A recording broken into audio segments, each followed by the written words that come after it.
அனைத்து சான்றோர்களுக்கும் வணக்கம். இன்று துணையெழுத்து புத்தகத்தில் அத்தியாயம் 3 வாசிக்க இருக்கிறோம். தலைப்பு சாயங்களில் ஒளிந்திருக்கிறார்கள். இது ஒன்றும் இல்லைங்க, ஒவ்வொருத்தர் முகத்தையும் நம்ம பார்க்கும்போதும் இன்னொருத்தர் முகம் நமக்கு ஞாபகம் வரும்.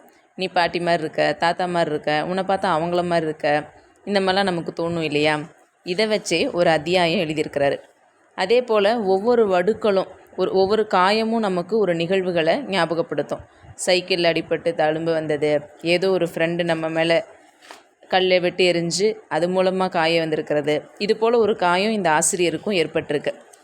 தன்னோட நண்பன் ஒரு கல்லை எடுத்து நெத்தியில் அடிச்சிருக்காரு, அது மூலமாக அவருக்கு ஒரு தழும்பு வந்திருக்கு. அந்த தழும்பு அடையாளம் வச்சு ரொம்ப வருஷம் கழித்து அவர் நண்பர் அவர் அடையாளம் கண்டுபிடிச்சி இந்த தழும்புக்காக மன்னிப்பு கேட்டிருக்காரு.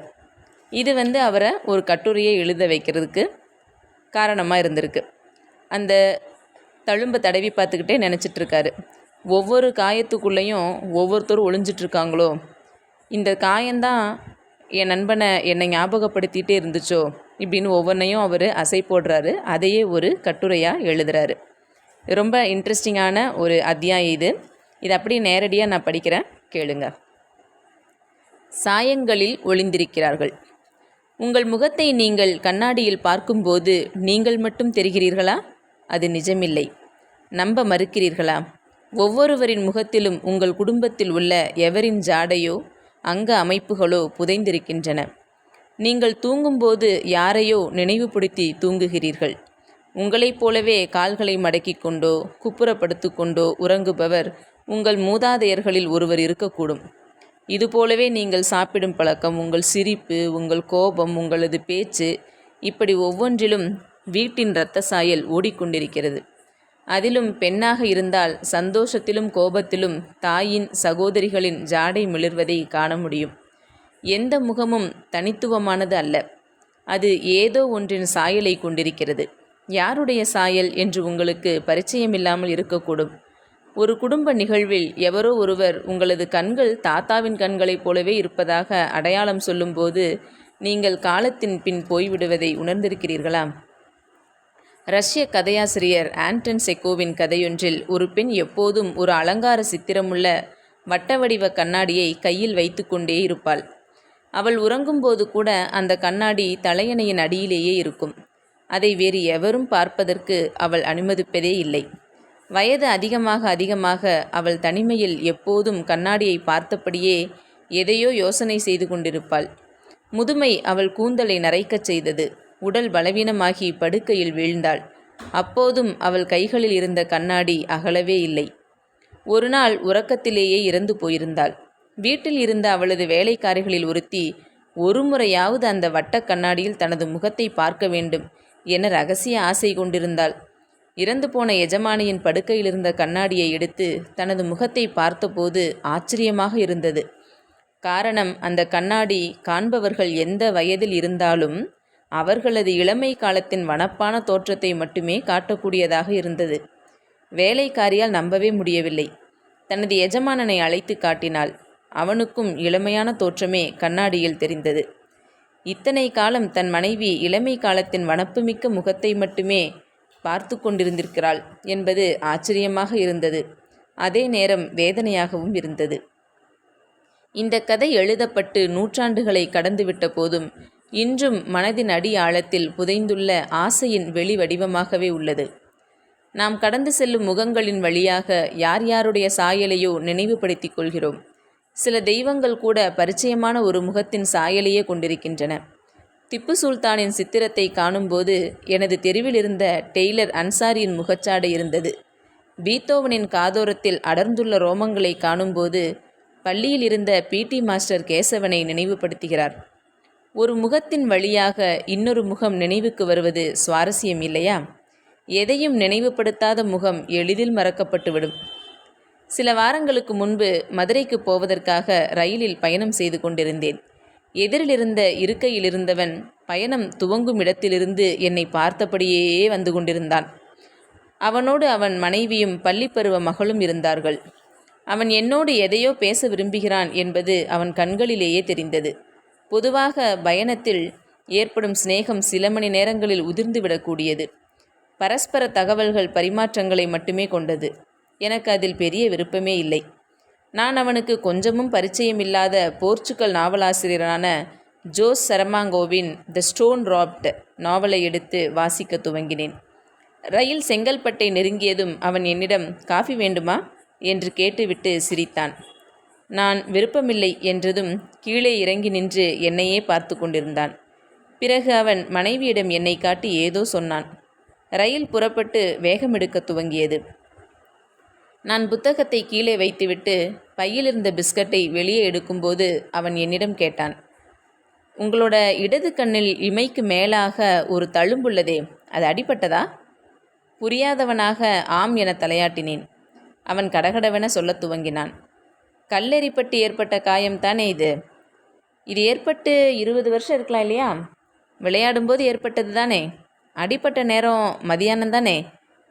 எனது 12 வயதில் ஏற்பட்ட காயத்தை பற்றி இத்தனை துல்லியமாக ஒருவன் விவரிப்பதை கேட்க கேட்க ஆச்சரியமாக இருந்தது.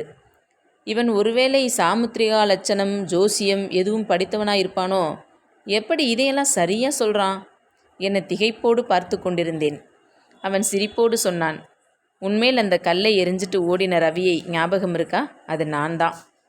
அடுத்தடுத்த ஆச்சரியங்களை அவன் எனக்காக வைத்திருந்தான். எனக்கு அவன் முகம் நினைவுக்கு வரவில்லை.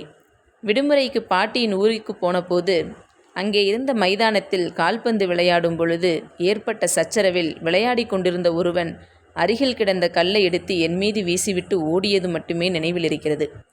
இரத்தம் கண்ணில் கொப்பளித்து கன்னத்தில் வடிந்து கழுத்தெல்லாம் இறங்கி ஓடி மயங்கி விழுந்தேன். அவன் மைதானத்தை விட்டு ஓடிவிட்டான். என்னை மருத்துவமனைக்கு தூக்கிச் சென்று 4 தையல் போட்டார்கள். அந்த பையனின் பெயர் ரவி என்பதும் சென்னையிலிருந்து விடுமுறைக்கு வந்திருப்பவன் என்றும் தெரிந்தது. காயம் குணமாகி வந்த பிறகு அவனை எப்படியாவது பார்த்துவிட வேண்டும் என்று நினைத்தேன்.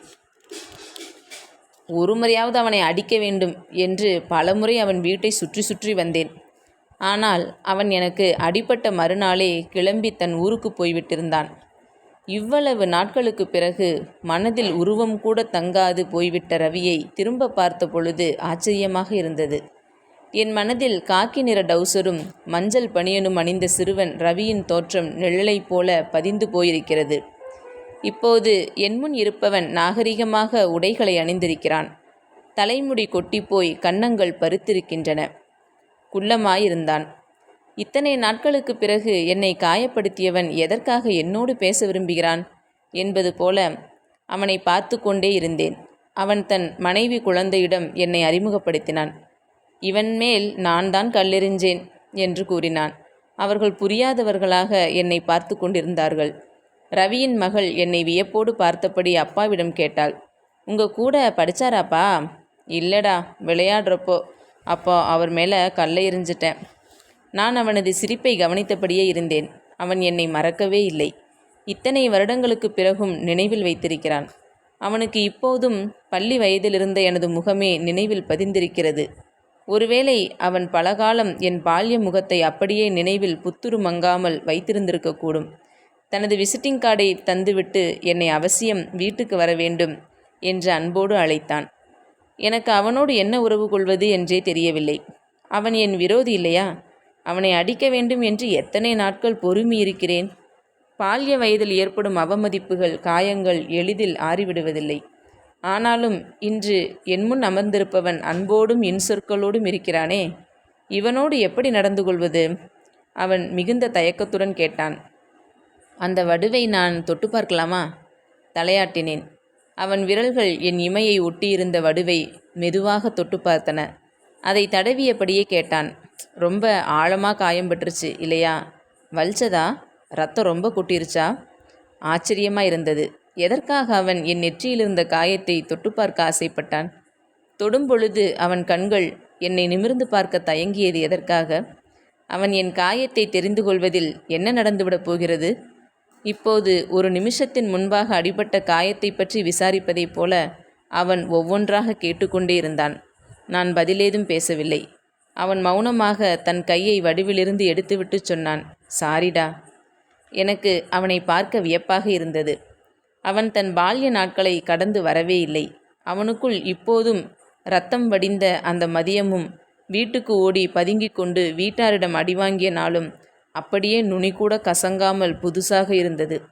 அவன் எனது பால்யத்தோடு ஏற்பட்ட பிணக்கை சரி செய்து கொள்ள விரும்புகிறான். அதற்காக இத்தனை வருடங்களுக்கு பிறகு மன்னிப்பு கேட்கிறான். அவன் மனைவி ஒரு ஆரஞ்சு பழத்தை உரித்து அவனிடம் கொடுத்தாள். ஒரு சுளையை என்னிடம் தந்து சாப்பிட சொல்லியபடி சொன்னான். மனசில் எதுவும் வச்சுக்காதடா, நம்ம ஃப்ரெண்ட்ஸ். ஆரஞ்சு பழத்தை சாப்பிடத் துவங்கினேன். அவனது மகள் எங்களை பார்த்து கொண்டிருந்த போது நாங்கள் இருவரும் பள்ளி வயதில் அடித்து கொண்டு திரும்பவும் நட்போடு கூடிய 2 சிறார்களைப் போல உருமாறியிருந்தோம். அவனது வேலை, குடும்பம், பதவி என எதையெதையோ பேசிக்கொண்டே வந்தான். உறங்கப் போவதற்கு முன்பாக அவன் என்னிடம் கைகுலுக்கிக் கொண்டான். நான் படுக்கையில் படுத்து கொண்டபடி எனது வடுவை நானே தடவி பார்த்து கொண்டே இருந்தேன். ஒரு விஷயம் மனதில் உரைத்தது. எனது காயத்திற்குள்ளாக இத்தனை வருஷம் ரவி ஒளிந்து கொண்டிருக்கிறான். அப்படியானால் நம் உடலில் உள்ள ஒவ்வொரு வடுவுக்கு பின்னும் அதை உண்டாக்கிய ஒருவன் இருக்கிறான் இல்லையா? நம் தழும்புகளை தடவி பார்த்து கொள்ளும்போது வருடங்கள் கடந்த பிறகும் காயப்படுத்தியவனோடு உறவு கொண்டேதான் நாம் இருக்கிறோம் இல்லையா? எனில் நம் உடல் நம்முடையது மட்டும் இல்லையா? நினைவு காயங்களை, அவமதிப்புகளை, வடுக்களை சுற்றியே வந்து கொண்டிருந்தது. எப்போதோ என்னோடு கல்லூரியில் படித்த பெண்ணொருத்தியின் நினைவு வெளிப்பட்டது. அவள் எப்போதும் கையில் ஒரு சிறிய பூ போட்ட கர்ச்சீப் வைத்திருப்பாள். 2 நிமிஷத்திற்கு ஒருமுறை அதை வைத்து தன் மேலுதட்டை ஒற்றிக்கொள்வாள். மேலுதட்டில் சிறிதாக கோடு போட்டது போல ஒரு வடு இருக்கும். அவள் யாரோடு பேசும்போதும் பாதியில் திடுக்கிட்டவளைப் போல நிறுத்தி கொண்டு போய்விடுவாள். யாரும் இல்லாத வகுப்பறையில் தனியே அவள் மட்டும் அமர்ந்திருப்பதை பல நாட்கள் பார்த்திருக்கிறேன். ஒரு நாள் தற்செயலாக கேட்டேன், எதற்காக நீ அடிக்கடி மிரட்சியோடு பேச்சை நிறுத்தி கொள்கிறாய்? அவள் மிகுந்த தயக்கத்துடன் சொன்னாள், சிறுவயதில் எதற்கெடுத்தாலும் நான் சிரித்து கொண்டே இருப்பேன். அம்மாவுக்கு அது பிடிக்காது. ஒரு நாள் மிகுந்த கோபம் கொண்டு அடுப்பில் கரண்டியை காய வைத்து சூடு போட்டுவிட்டாள். அதனால் மேலுதட்டில் சிறிய காயம் ஏற்பட்டது. அன்று முதல் நான் சிரித்தால் காயம் பெரிதாக தெரிந்துவிடும் என்பதற்காக சிரிக்கவே மாட்டேன். யாரோடாவது பேசி கொண்டிருந்தால் அவர்கள் என் உதட்டை கவனித்து கொண்டு விடுவார்களோ என்ற பயம் வந்துவிடும். அதனால் பேச்சை துண்டித்து விடுவேன். அவள் உதட்டில் இருந்த வடு பெரிதாக தெரியவில்லை. ஆனாலும் இரத்தம் உலராத காயத்தைப் போல அவள் சிரிப்பதை அந்த வடு தடுத்து கொண்டே இருந்தது. அவள் தன் வாழ்நாள் முழுவதும் பூ போட்ட கர்ச்சீப்பால் தனது காயத்தை மறைத்தி கொண்டே இருக்கப் போகிறாள். எனது வடு அவளது வடுவை நினைவுபடுத்திவிட்டது. ரவி என்னைப் போல வடுவுள்ள யாரை பார்த்திருந்தாலும் அது நான் தான் என பார்த்து கொண்டேதான் இருந்திருப்பான். வடு இத்தனை வலியதா? நினைக்கவே வியப்பாயிருந்தது. உறங்கும் குழந்தையை பார்த்தால் அதில் தெய்வத்தின் முகச்சாயல் இருக்கும் என்பாள் பாட்டி.